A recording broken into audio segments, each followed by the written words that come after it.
By the end of the 90s, the M in MTV stood mostly for Mayhem. Hi, I'm Johnny Knoxville, and I have gas. This is how you drink fresh milk. I'm lubing up the little toy car because I'm going to put it in my butt. Oh, fuck. This doesn't happen in nature. I can't watch it. I mean, I don't watch any reality TV. None. It just gives me the worst stomach ache. That's how MTV makes parents feel back when the M in MTV stood exclusively for music. Welcome to MTV Music Television. The world's first video music channel. All day, all night, in stereo.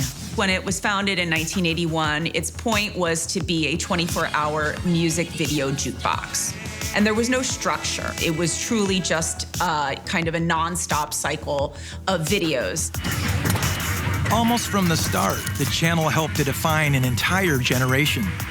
MTV, throughout the 80s, was the arbiter of what cool was.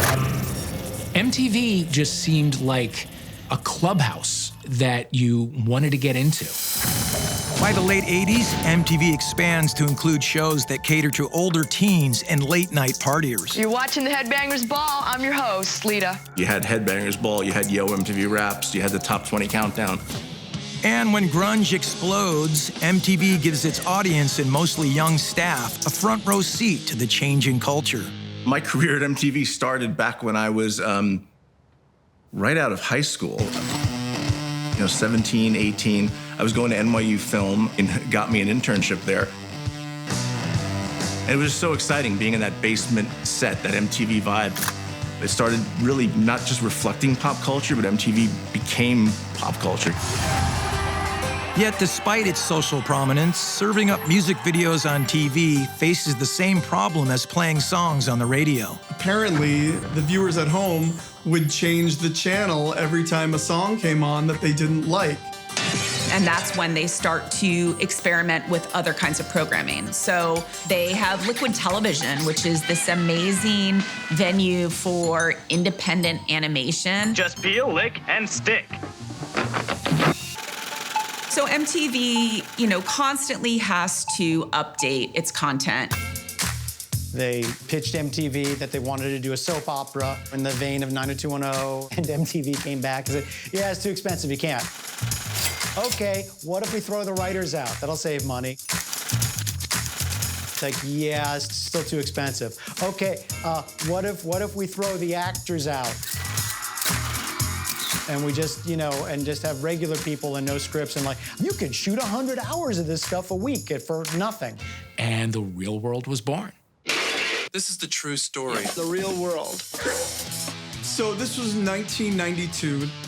I'm a musician, and apparently the casting directors were going around to where young people worked and congregated.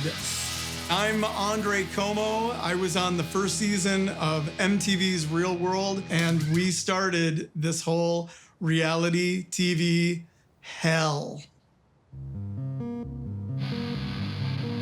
My sister was a promotions executive at EMI Records, one of the places that they were, mining for young talent. And one of her friends recommended me to that casting director. But Andre is still up against 500 other hopefuls. After numerous interviews and auditions, he gets a life-altering call. I was super excited, and, we all went out and celebrated. It was all young artists. There were a couple musicians, there was a dancer, there was a poet, there was a model. There is a painter, and then an aspiring singer-songwriter.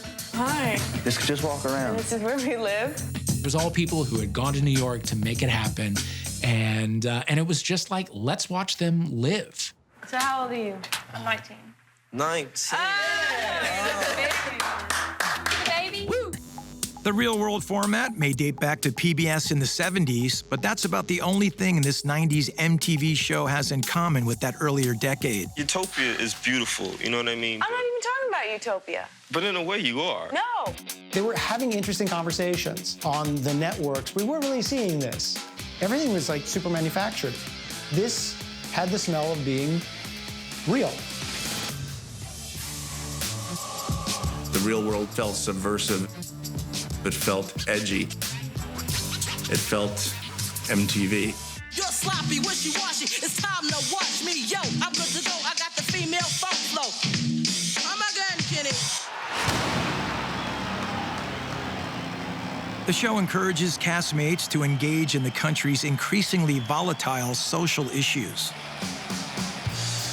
One of my favorite memories was driving down to Washington and being a part of the women's rights rally that we participated in.